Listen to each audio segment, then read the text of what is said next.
नमस्कार, आपका स्वागत है संगीता किचन ब्लॉग में। आज ऐसा हेल्दी अचार बनाने वाले हैं जिस अचार को खाने से कई सारी बीमारियां दूर हो जाएगी और कई सारी बीमारियां होंगी ही नहीं।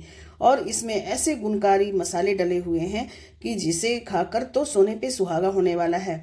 और ऐसी अचार यदि खाने के साथ मिल जाए तो फिर क्या कहने। तो फिर चलिए चलते हैं बनाने। और जरा सा भी हमारी वीडियो अच्छी लगे आपको तो लाइक और सब्सक्राइब जरूर से कर दीजिएगा। आज मैं मूली गाजर लेके आई हूँ, सीजन में आ रहे हैं काफ़ी अच्छे से। और मिर्ची लेकर के आई हूँ। तीन सब का मैं अचार बनाने वाली हूँ। बहुत ही हेल्दी होते हैं, सीजन में ज़रूर से खाना चाहिए। जितना मूली ऐसे खाने में हेल्दी होता है उससे भी ज़्यादा इसके अचार हेल्दी होते हैं। तो इस तरह से मूली को छील लेंगे। जिन लोगों को अपच रहता है या फिर गैस बनता है, खट्टी डगारें आती रहती है, तो उनको मूली का अचार बहुत ज़्यादा फायदेमंद होता है उनके लिए। ऐसे लोगों को जरूर से खाना चाहिए। सीजन में मिलते हैं और इतने महंगे भी नहीं मिलते हैं। और यहाँ ऊपर से इस तरह से इतना काट लीजिए। और इसके पत्ते जो होते हैं ना, इसके पत्तों की भी भाजी बनाई जाती है, वो भी बहुत ज़्यादा टेस्टी लगता है। तो इस मूली के साथ इस पत्ते की भाजी भी बना करके ले सकते हैं। मूली को मैंने छील लिया है। अब इसे ना इतने बड़े बड़े टुकड़े कर लेंगे ताकि देखने में अच्छे हों। वैसे ज़्यादा बड़े और ज़्यादा छोटे भी कर सकते हैं, पर इतने बड़े होते हैं तो अचार देखने में अच्छे लगते हैं। तो मैं इतना सा हटा दूंगी क्योंकि यहाँ से मैंने इस तरह से काटा हुआ था। और इसे इस तरह से काटेंगे और थोड़े पतले पतले से काटेंगे। इस तरह से पतले पतले से काटेंगे, ज़्यादा चौड़े चौड़े से नहीं काटेंगे। पतले पतले होंगे तो अच्छा होता है खाने में। मैंने मूली इस तरह से काट लिए हैं। तो गाजर को भी हम उसी तरह से काट लेंगे, पर गाजर देखिए किस तरह से काटते हैं। ऊपर का पोर्शन जैसे इतना सा ये है तो इसे तो हम बराबर से पूरा से काट लेंगे। ऐसे देखिए, ध्यान से देखिएगा किस तरह से मैं काट रही हूँ। ये देखिए बीच का इस तरह से निकाल करके इसे हटा देंगे, ये अचार में नहीं डालेंगे। देखिए गाजर भी मैंने काट लिए हैं। अब मिर्च काट लेते हैं। तो मिर्च को आप डंडी सहित भी ले सकते हैं। मैं इसकी डंडी हटा करके ले रही हूँ। मैं यहाँ से इसे हटा देती हूँ और यहाँ से कट कर देंगे इस तरह से। तो इसी तरह से बाकी के मिर्ची को भी कट कर लेंगे। कई लोग डंडी भी रखते हैं, डंडी भी रख सकते हैं, कोई दिक्कत नहीं है। ऐसे बना होता है तो आराम से खा सकते हैं, डंडी वंडी हटाने की जरूरत नहीं होती है। तो मैंने इतनी सारी मिर्ची ले ली है। ये तीखी वाली मिर्ची है, आप चाहें तो कम तीखी मिर्ची जो आती है वो भी ले सकते हैं। इन सबको मिक्स कर देंगे। तो अब इसके अंदर डाल देंगे 1 छोटी चम्मच हल्दी का पाउडर। ये प्रिजर्वेटिव का भी काम करता है। और डाल देंगे नमक। तीनों चीज़ जितना है उसके अनुसार से नमक डालिएगा। तीनों चीज़ अच्छी तरह से देख लीजिए कितना है नमक, कितना डलना चाहिए उसके अनुसार। और कुछ नमक ये जब इसका पानी छोड़ेगा ना तो उसके साथ निकल भी जाएगा। तो अच्छी तरह से इसे मिक्स कर देते हैं। देखिए अच्छी तरह से मिक्स करने के बाद मैंने इसे ढक दिया है। धूप में, या धूप नहीं है तो ऐसे भी रख सकते हैं, लेकिन धूप में रख देंगे तो और भी ज़्यादा अच्छा होगा। तो मैं 2 घंटे के लिए धूप में रख रही हूँ। तो देखिए 2 घंटे धूप में रख दिया था मैंने। इसे मिलाने के बाद तो इस तरह से पानी निकल गए हैं। तो इसे छन्नी से छान लेते हैं। तो देखिए मैंने छन्नी में इस तरह से छान लिया है। मैंने थोड़ी ही क्वांटिटी में बनाया है, आपको ज़्यादा बनाना है तो इसी तरह से ज़्यादा भी बनाकर स्टोर कर सकते हैं। तो मैंने यहाँ धूप में कपड़ा बिछाया है और इसके ऊपर इस तरह से फैला देंगे ये धूप में। और यदि आपके पास धूप नहीं आती है तो कोई बात नहीं, ऐसे भी थोड़ा देर रख सकते हैं और उसके बाद भी बना सकते हैं। इसमें पानी का अंश नहीं लगना चाहिए, एक के ऊपर एक नहीं रखिएगा ताकि इसका पानी जो है थोड़ा सा सूख जाए। तो अचार इस तरह से बनाएंगे ना तो बिल्कुल भी ख़राब नहीं होगा। 1 साल रखे, 2 साल रखे, बिल्कुल भी नहीं ख़राब होगा। तो देखिए 4 से 5 घंटा मैंने धूप में इसे सुखा लिया है। तो देखिए मॉइस्चर ऊपर से बिल्कुल ख़त्म हो गए हैं, बिल्कुल भी ऊपर से मॉइस्चर नहीं, हाथ में नहीं लग रहे हैं। तो इस तरह से सुखा लीजिए। और ज़्यादा जब सुखा देंगे तो इसमें क्या होगा कि चुई सा हो जाएगा। जब इसे खाएंगे तो चिमड़ा सा लगेगा खाने में। तो इस तरह से सुखा लेने के बाद यदि हम अचार बनाते हैं तो काफ़ी समय तक रहेगा, साल भर भी रह लेगा, तब भी खराब ये अचार नहीं होगा। तो देखिए इस तरह से कहीं भी से भी पानी नहीं दिख रहा है। तो अब हम इसका अचार का मसाला बना लेते हैं। तो देखिए गैस पर मैंने एक कढ़ाई ले लिया है और इसमें डालेंगे अचार का सबसे मेन चीज़। देखिए सबसे मेन मसाला ये होता है और इसके बिना मसाला अधूरा होगा। तो मैंने 2 चम्मच भर के डाला है सौंफ। बिल्कुल लो फ्लेम रखा है। बिल्कुल इसे बहुत भूनना नहीं है, इसे बिल्कुल गरम सा करना है। जैसे धूप में रखते हैं ना, तेज धूप में तो गरम हो जाता है, बिल्कुल तब इसका मॉइस्चर अच्छी तरह से निकल जाए, इतना हमें भून लेना है। सौंफ पेट के लिए बहुत ही अच्छा होता है। यदि सौंफ का पानी पीते हैं तो आपका गट मजबूत रहता है, गैस वगैरह नहीं बनती, बहुत सारी इससे बीमारियां दूर रहती है। तो सौंफ जरूर से लीजिएगा। और आधी छोटी चम्मच ले लेंगे मेथी दाना। ये ज़्यादा नहीं लीजिएगा, ज़्यादा लेंगे तो कड़वा सा हो जाएगा। तो मैं बिल्कुल लो फ्लेम पे रखी हूँ और इसे भी भून रही हूँ। कुछ दाने ले लेंगे काली मिर्च के, इसे भी साथ में गरम कर लेंगे। ये सारे मसाले एक तरह से औषधि होते हैं, तो इसलिए अचार तो खाते हैं चटपटा टेस्ट के लिए, लेकिन साथ में हमें औषधि भी मिल जाती है, तो बहुत फायदेमंद होते हैं। तो सर्दियों में ज़रूर से बनाइए। इस समय बहुत ही अच्छे गाजर और मूली दोनों ही मिल रहे हैं। अब इसमें 2 चम्मच भरकर डाल देंगे सरसों। यदि आपके पास राई है तो राई भी डाल सकते हैं, पर पीली सरसों से कलर ज़्यादा अच्छा आता है। सरसों ज़्यादा बहुत जल्दी भून जाता है, भुनना नहीं है, इसे गरम करना है, तो बहुत जल्दी गरम हो जाएंगे क्योंकि इसके साइज बहुत छोटे होते हैं।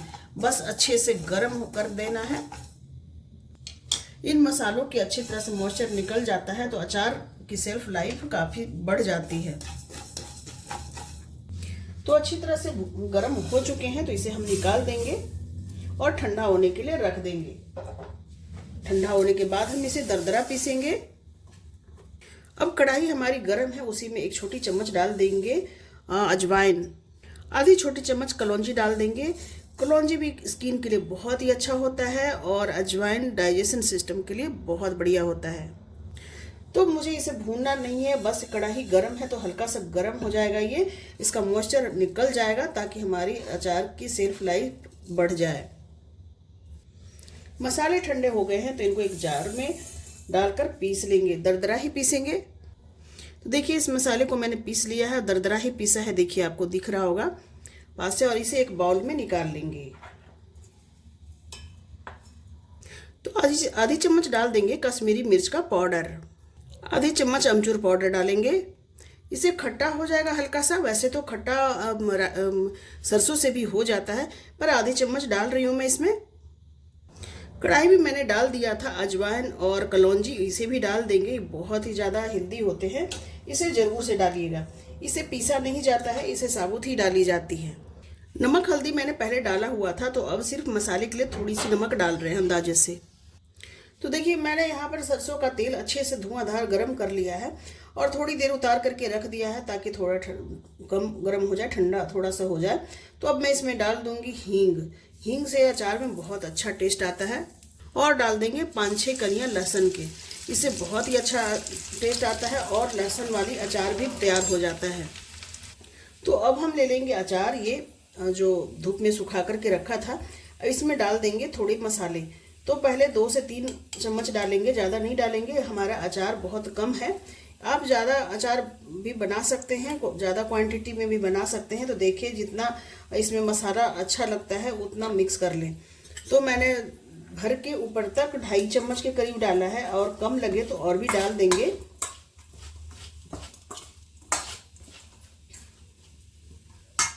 तो मैं 1 चम्मच और डाल रही हूँ इसमें, और अच्छे से दोबारा मिक्स कर देंगे। मैंने ऊपर से तीखी वाली मिर्ची नहीं डाली है, यदि और तीखा खाते हैं तो डाल सकते हैं। मैंने जो डाली है मिर्ची हरी वाली, वो काफ़ी तीखी है, तो वैसे भी थोड़ा तीखा हो जाएगा। और यदि ज़्यादा तीखा खाना चाहते हैं तो आप लाल मिर्ची तीखी वाली भी डाल सकते हैं। तो अचार में थोड़ा सा नमक कम लग रहा था, इस समय चख करके देख लीजिए। मैंने चखा तो थोड़ा सा कम लग रहा था, तो मैं 1 छोटी चम्मच और डाल रही हूँ इसमें, और इसे मिक्स कर लेंगे। अचार में नमक कम होगा तो आपका अचार खराब हो सकता है। यदि गीली चम्मच हो या कोई बर्तन जिसमें रखा है वो गीली हो तो भी अचार खराब हो सकता है। तो इन चीज़ों को ध्यान रखेंगे तो आपका अचार बिल्कुल भी खराब नहीं होगा। तो देखिए तेल हमारा थोड़ा ठंडा हो गया है। तो ठंडा, बहुत गरम तेल हमें नहीं डालना है। देखिए ठंडे हो चुके हैं। गरम, पहले तो लोग ठंडा तेल ही डालते थे, वैसे ही कच्चा तेल ही डालते थे, लेकिन अब कुछ लोग पका के डालते हैं। और पका के डालने से क्या होता है, जो तेल का झांस होता है ना, कच्ची वाली सरसों, जो सरसों का जो तेल होता है उसमें थोड़ा झांस होता है नेचुरल, वो गर्म करने से निकल जाता है और जल्दी अचार तैयार हो जाता है, जल्दी इसे खा सकते हैं। अचार इसे अभी भी खा सकते हैं, पर 2 दिन इसे धूप में रख के खाएंगे या 2 दिन रख के खाएंगे तो ज़्यादा टेस्टी लगेगा। तो इस तरह से तेल थोड़ा थोड़ा मिक्स करते जाएंगे इसमें।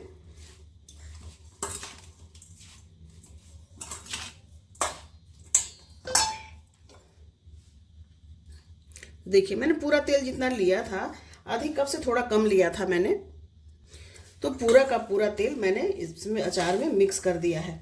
और आपको अचार में थोड़ी सी मसाला वगैरह कम लगे तो मसाला और मिक्स कर सकते हैं। वैसे थोड़ा कम ही लग रहा है तो मैं जितना बनाई हूँ उसमें से 1 चम्मच और डाल देती हूँ, ताकि अच्छा से अचार में मसाला लटपटा हो तो खाने में ज़्यादा टेस्टी लगता है। और यदि बच जाए तो और भी किसी चीज़ में इस्तेमाल कर सकते हैं, या दूसरा अचार बनाना हो उसमें भी कर सकते हैं।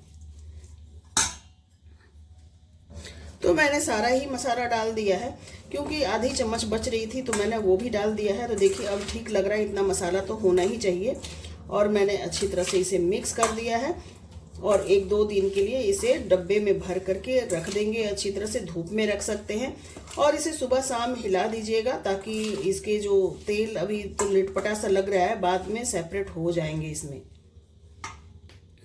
तो देखिए मैंने जितना तेल डाला है, आप इसे कम तेल डालना चाहें तो उसमें भी अचार बन जाएगा, और इसे ज़्यादा डालना चाहें तो ज़्यादा भी डाल सकते हैं। पर इतना ठीक ठीक सा है, ना ही बिल्कुल कम सा है, ना ही बहुत ज़्यादा तेल है। तो इसे आप जिस भी कंटेनर में रखते हैं वो बिल्कुल सूखी हो और साफ़ सुथरी हो। अच्छी तरह से उसे धूप में सुखा लीजिएगा, उसके बाद भरिएगा। और जब भी कोई कंटेनर ले तो कांच का ही ले। कांच के कंटेनर में अचार ज़्यादा अच्छे रहते हैं, क्योंकि ये खट्टा होता है, तो प्लास्टिक के बर्तन में खट्टी चीज़ें नहीं रखनी चाहिए। तो देखिए इस तरह से मैं रख रही हूँ कांच के बर्तन में। इस अचार को आप 1 से 2 दिन के बाद खाएंगे ना तो ज़्यादा स्वादिष्ट लगेगा, क्योंकि ये जो राई होती है ना, तो ये अपना स्वाद 1-2 दिन बाद अच्छी तरह से छोड़ती है। तो आप 1-2 दिन बाद यदि खाते हैं तो ज़्यादा पसंद आएगी आपको, और बहुत ज़्यादा टेस्ट इसका निखर के आ जाएगा अचार में। और ध्यान रहे कभी भी इसे निकालें खाने के लिए तो आपका चम्मच सूखी होनी चाहिए।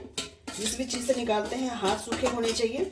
एक भी बूंद पानी का चला गया ना तो ये अचार खराब हो जाएंगे। तो देखिए हमारा पचरंगा अचार बनकर के तैयार हो गया है। आप सोचेंगे कि पचरंगा अचार कैसे हुआ, तो 3 तरह की मैंने सब्जियां ली है और इसमें 1 लहसुन डाला है। आप इसमें चाहें तो अदरक भी डाल सकते हैं, तो 5 चीज़ें हो जाएंगी। मैंने वैसे 4 ही डाले हैं। तो देखिए इस तरह से अचार हमारा बनकर के तैयार हो गया है, और इसे कांच के बर्तन बिल्कुल सूखा हुआ होना चाहिए। इसे इस तरह से बंद करके रख देंगे और ये आपको 100 तरह की बीमारियों से दूर रखेगा। ऐसा अचार है ये, इतना हेल्दी होता है ये अचार।